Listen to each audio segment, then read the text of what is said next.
स तत्सवितुर्वरेण्यं भर्गो देवस्य धीमहि धियो यो न प्रचोदयात्। আরে সুমনা মা, অংশুমান তুমি, এসো এসো বাবা এসো। ভালো থেকো বাবা, ভালো থেকো।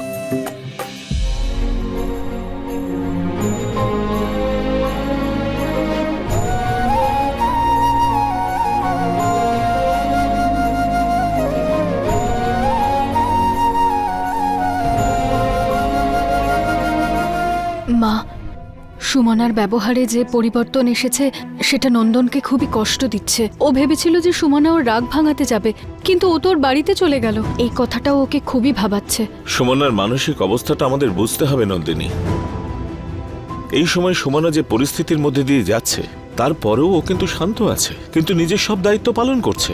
এরপরে ও আর কি করবে বল?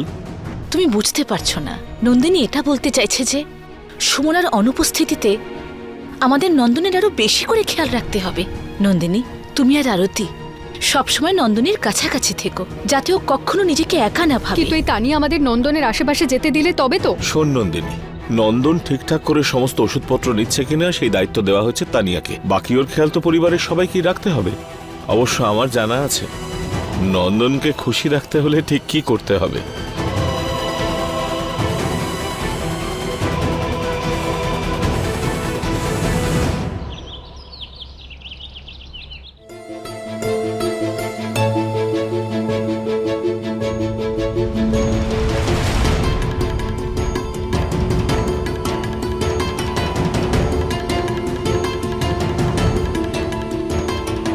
নন্দন বাবা, আয়, তাস খেলবো। কতদিন হয়ে গেল তোর সঙ্গে তাস খেলিনি। আয় আয়। না বাবা, ওই আমি একটু বাইরে যাচ্ছিলাম। আরে একটু পরে চলে যাবি, যা নিয়ে আয় না ওকে। ও হ্যালো, কোথাও যাওয়ার কোনো প্রয়োজন নেই, চল আমরা খেলি। এমনিতেও তোকে হারাতে না দারুণ মজা লাগে। নন্দিনী, চল না নন্দন, আর চল না ভাই, কি ভাবছিস? চল চল বস তো। এমনিতেও নন্দিনী বলে যে নন্দনকে হারানো নাকি ইম্পসিবল। যা খুশি, আমি এরকম কিছুই বলিনি। তোকে হারাতে না দারুণ মজা লাগে। আরে আগে খেলা তো হোক, তারপর দেখবো যে কে জেতে আর কে হারে। হ্যাঁ হ্যাঁ, তুমি তো ছেড়েই দাও। আরে হার জিতের খেলা তো চলতেই থাকবে, আগে ওকে খেলতে তো দে। চল শুরু কর।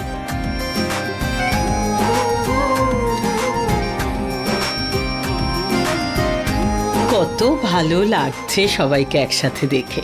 সুমনা আর অংশমান চলে আসলে পরিবার সম্পূর্ণ হবে।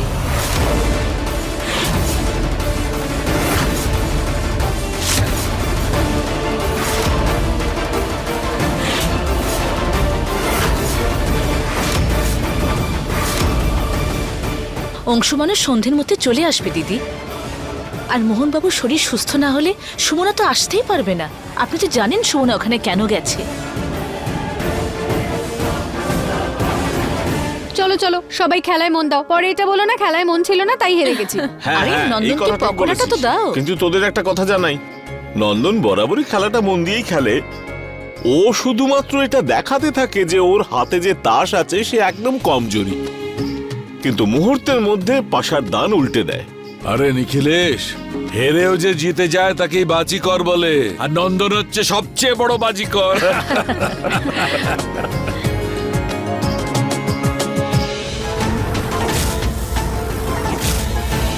এই গেমের বাহানায় গেম তো মনে হয় আমার সাথেই খেলা হচ্ছে, কিন্তু আসল গেমটা কি তার খোঁজটা আমিই নিয়ে ছাড়বো।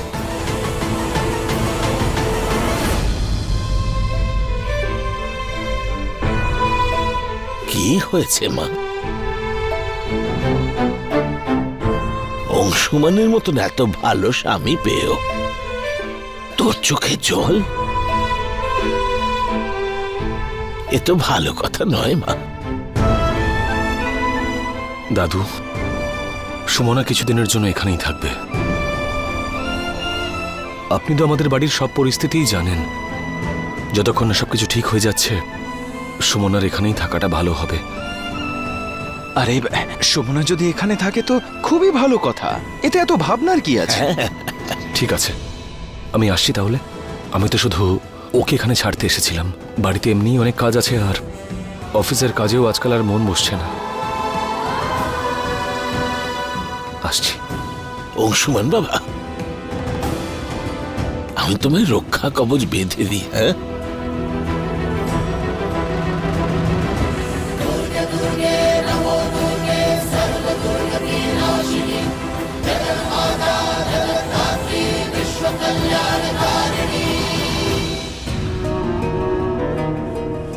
আরে বাবা অংশুমান, শরীর তো একদম পুড়ে যাচ্ছে, ভালোই জ্বর এসেছে। কিছু না দাদু, ওই ক্লান্তির জন্য হয়তো একটু। কাছেই তো যাব, আমি চলে যাব। অংশুমান, আপনার তো জ্বরে গা পুড়ে যাচ্ছে। এই অবস্থায় আপনাকে কোথাও যেতে দেব না আমি। দাদু, সুমনা, চিন্তা করার কোনো দরকার নেই, আমি ঠিক আছি। না না বাবা, তোমার দাদুর সঙ্গে আমি নিজে কথা বলবো, ঠিক আছে?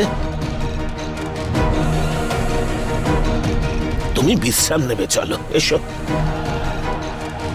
আচ্ছা।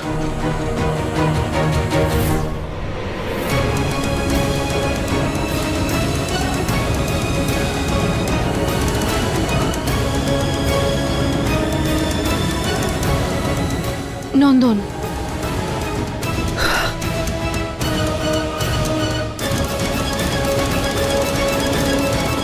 নন্দন please come down, it's okay. I mean, tension করার মতন কিছু হয়নি। অংশুমানের শরীরটা খারাপ হয়ে গেছে, সেই জন্য পুরোহিত মশাই ওকে ওখানে রেখে দিয়েছে।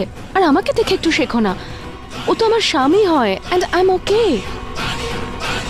তুমি কেন এত চিন্তা করছো?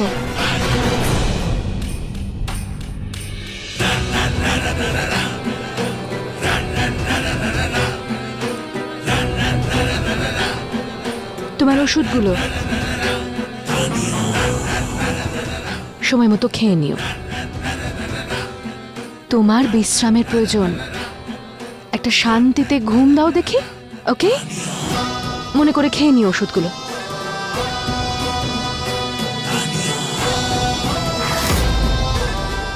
আই এম শিওর এবার তুমি এই ওষুধগুলো কিছুতেই খাবে না।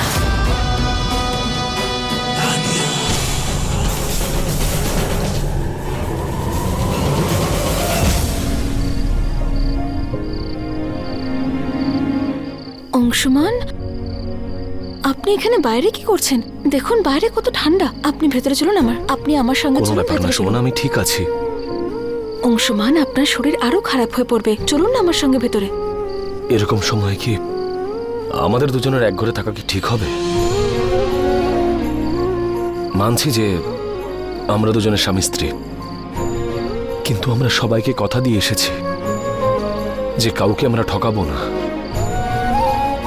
আর এমনিতেও কিছু গুরুত্বপূর্ণ কাজ এখনো বাকি আছে।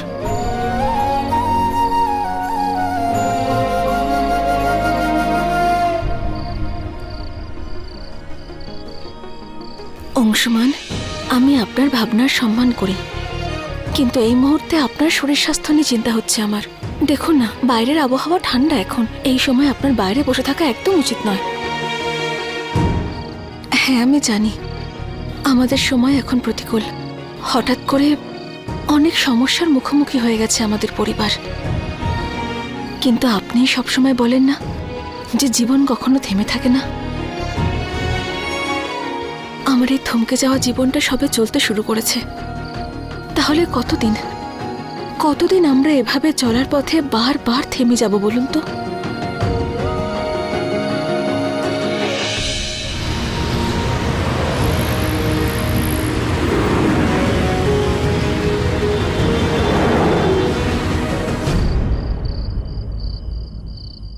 যতদিন আমরা একসঙ্গে হাঁটতে থাকবো না, ততদিন।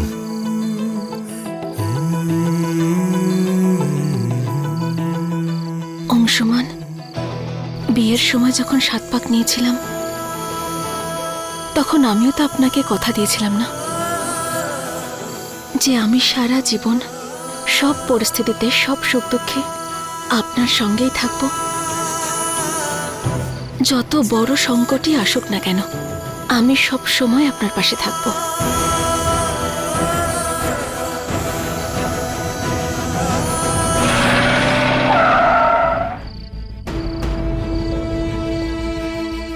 আমার সুমনাকে ডাকা উচিত, কিন্তু না, আমি নিজেই গিয়ে দেখি।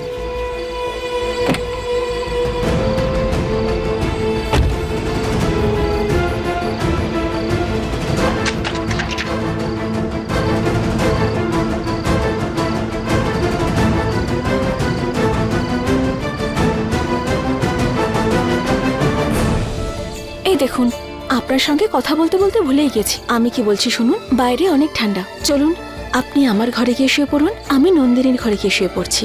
আসুন চলুন।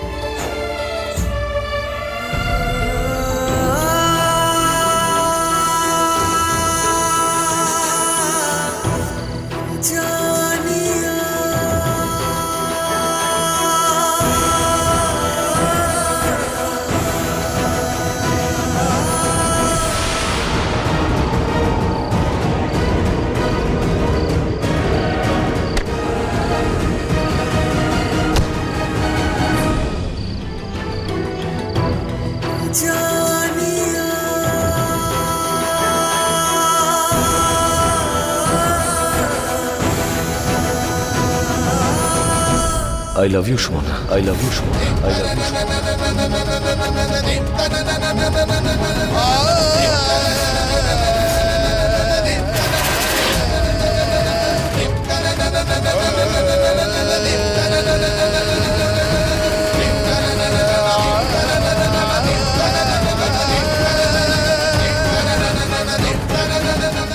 I love you too, Anshuman. I love you too, Anshuman. I love you too, Anshuman. I love you too, Anshuman. I love you too, Anshuman.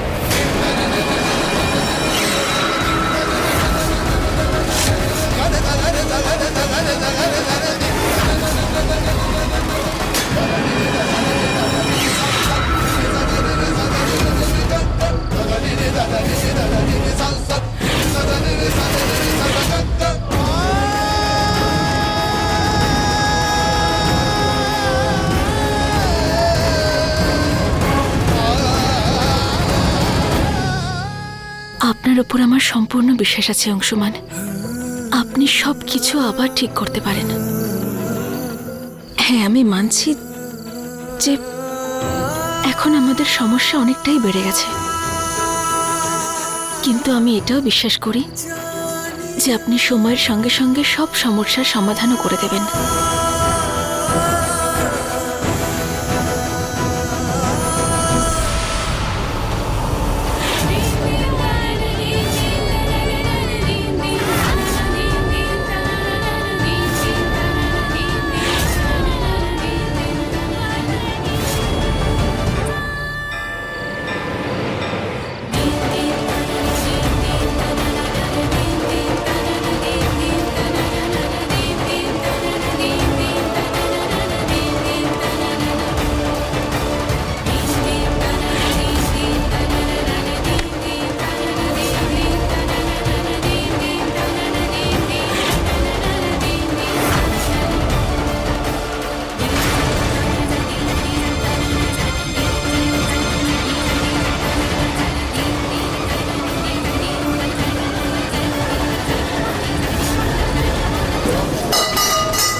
Anshuman এই সময় এখানে কি আসতে পারে? কে আছে ওখানে? কে ওখানে?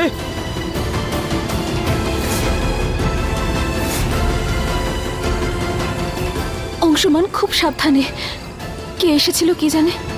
এখানে তো কাউকেই দেখছি না, চলো।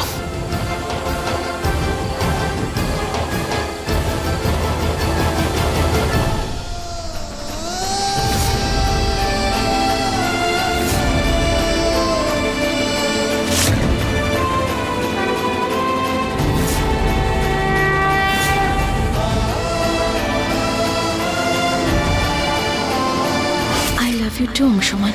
I love you too, Anshuman. I love you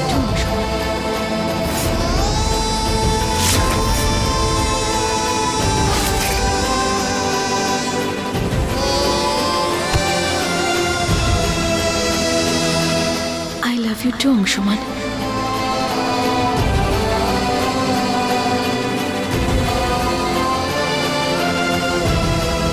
এটা কি হয়ে গেল ভগবান? বাহ, এটা কি দিন দেখালে তুমি আমাকে। তোমার এই কাজের জন্য হাততালি তো দেওয়া উচিত, তাই না?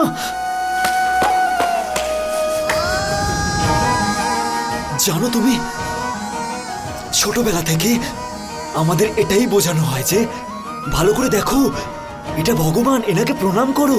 প্রণাম করলাম। বলা হয় যে বিশ্বাস রাখো, বিশ্বাস রাখো। কথায় বলে না যে ভগবানের মানে হলো বিশ্বাস, সম্পর্কের প্রতীক। ওর ওর শক্তি হয় বিশ্বাস, ভালোবাসা। ভালোবাসা ভালোবাসা ভালোবাসার মানে হয় বিশ্বাস। আর যখন বিশ্বাসটা কেউ পায়ের তলায় পিষে দেয়, তখন তখন কোথায় তুমি? কোথায় যায় সেই বিশ্বাস? কোথায় যায় সেই ভালোবাসা, সম্পর্ক? কোথায় যায় সেগুলো? এই সব কিছু আমার কাছে জিরো, সব কিছু শূন্য। ডেকে নিয়েছিলে না তুমি আমাকে তোমার কাছে, তাহলে কেন আবার ফিরিয়ে দিলে তুমি এখানে? যে দাদাকে ভগবানের মতো পুজো করতাম, সেই আজ আমার সাথে বিশ্বাসঘাতকতা করলো, সেই আমার ভালোবাসার ওপর অধিকার ফলালো। ভগবান, আমি কিচ্ছু বুঝতে পারছি না ভগবান। তুমি আমাকে আবার কেন ফিরিয়ে আনলে? এবার বুঝতে পেরেছি, আমাকে শাস্তি দেওয়ার জন্য এইসব করেছো, তাই না? এই জন্য আজ যখন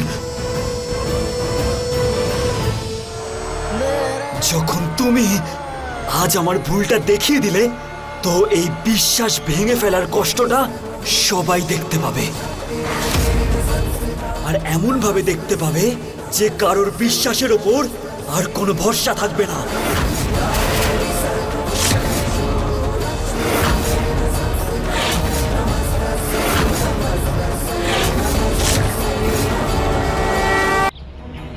নন্দন, নন্দন, নন্দন!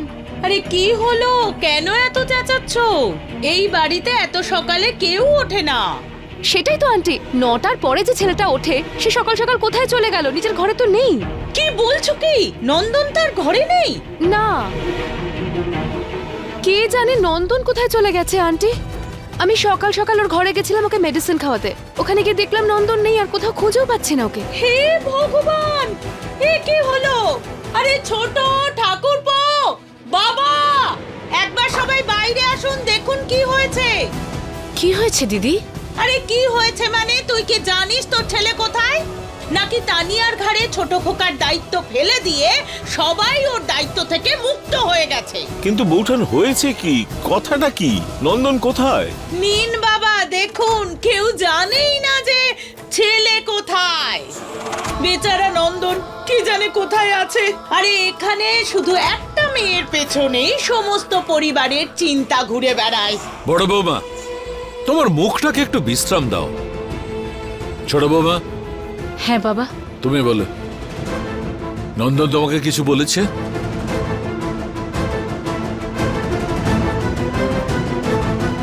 কাউকে কিছু বলেছে?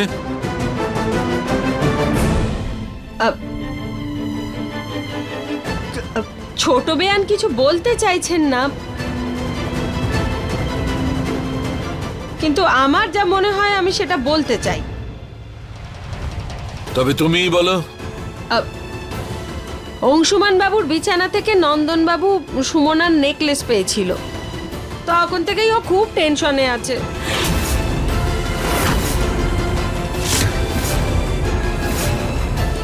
তার উপর সুমনা অংশুমান বাবুকে নিয়ে সুলতানগঞ্জে চলে গেল। নন্দন বাবু খুব ডিস্টার্ব হয়ে গেছেন।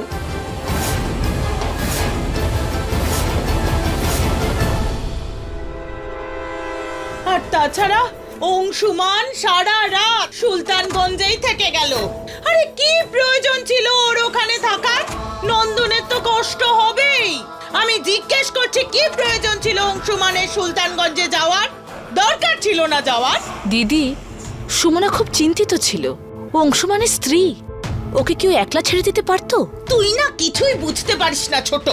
ওই মেয়েটার হাত কেউ ছাড়বে না, কিন্তু এই পুরো পরিবারের হাত একে অপরের থেকে আস্তে আস্তে ছাড়া হচ্ছে। আর এটাই চাই তো ওই মেয়েটা।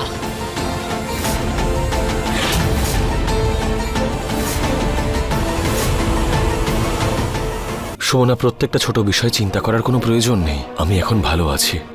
যদি ঠিক সময় চলে যাই তাহলে অফিস অ্যাটেন্ড করতে পারবো। আমাকে যেতে হবে। না অংশুমান, আজ আমার মন খুব উতলা হয়ে পড়ছে। জানি না কেন আপনাকে এখান থেকে যেতে দিতে আমার একটুও মন চাইছে না। আমরা যখন একসঙ্গে আছি সব ঠিক হয়ে যাবে। আর মনের কি আছে বলো, সে তো ভয় পেতেই থাকে। চলো, এবার যেতে হবে আমাকে। না অংশুমান, প্লিজ। সুমনা, তোমার ফোন বন্ধ নাকি? বুঝতে পারিনি কখন অফ হয়ে গেছে। দাদু, আমার ফোনটা ঘরে আছে। কেন, কি হয়েছে? রায় বাহাদুর সাহেব ফোন করেছিলেন, জিজ্ঞেস করছিলেন এখানে নন্দন এসেছে নাকি। আমি তো না বলে দিয়েছি, কিন্তু ও কি এসেছিল? দাদু কি আরো কিছু বলছিলেন? বলছিলেন যে কেউ কোনো রকম খোঁজ পাচ্ছে না, কাল রাত থেকে ও নিখোঁজ। আর ওকে ফোনেও পাওয়া যাচ্ছে না।